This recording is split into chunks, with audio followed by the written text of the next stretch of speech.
Bonjour et bienvenue dans cette nouvelle vidéo Passage du désir. Aujourd'hui, je vais vous parler d'un sujet tabou qu'on ne connaît pas encore assez alors qu'il touche bien plus qu'on ne le pense, le vaginisme. Vous avez vu Sex Education? Fin de la saison 2, Lily qui pousse un cri au moment de la pénétration? Ouais, bon, alors ça vous donne une idée de ce que c'est le vaginisme. Ça ne passe pas. Et si vous n'avez pas vu la série, je vous la conseille parce que c'est franchement sympa. Et là, je m'éloigne du sujet, donc je me reprends. Oui, c'est parti. On va faire simple et efficace. Le vaginisme, qu'est-ce que c'est? C'est la contraction involontaire des muscles qui entourent l'entrée du vagin et qui empêchent toute pénétration. Que ça soit un doigt, un pénis, un sextoy, un tampon. Il y a environ 20% des personnes à vulve qui sont touchées par le vaginisme. On n'est pas tous seuls. Il y en a deux sortes. Le vaginisme primaire, c'est le plus fréquent. C'est un blocage que tu as depuis la première pénétration. Premier rapport sexuel, premier tampon, premier doigt, premier tout, quoi. Et le vaginisme secondaire. Au début, tout va bien, et puis pour tout un tas de raisons, un jour, ça passe plus.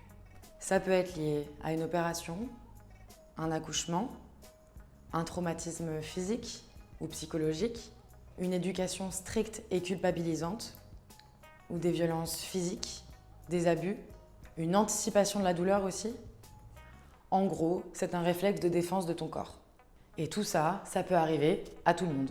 Personne n'est à l'abri de faire du vaginisme ou d'avoir des douleurs vaginales.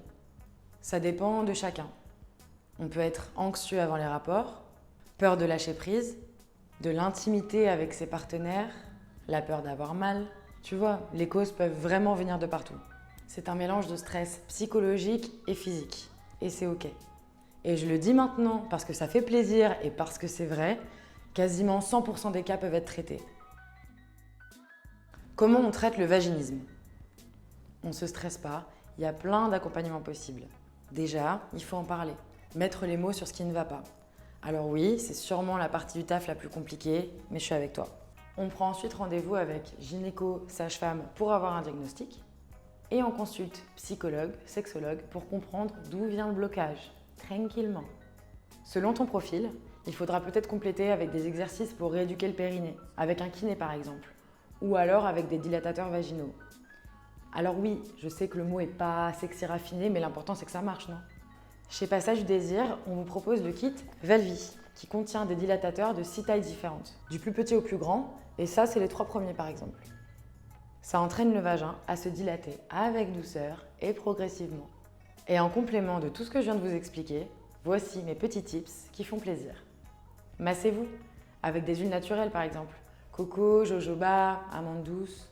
Tu peux seul ou accompagné te masser la vulve, le clitoris, te faire du bien sans pression et sans limite de temps.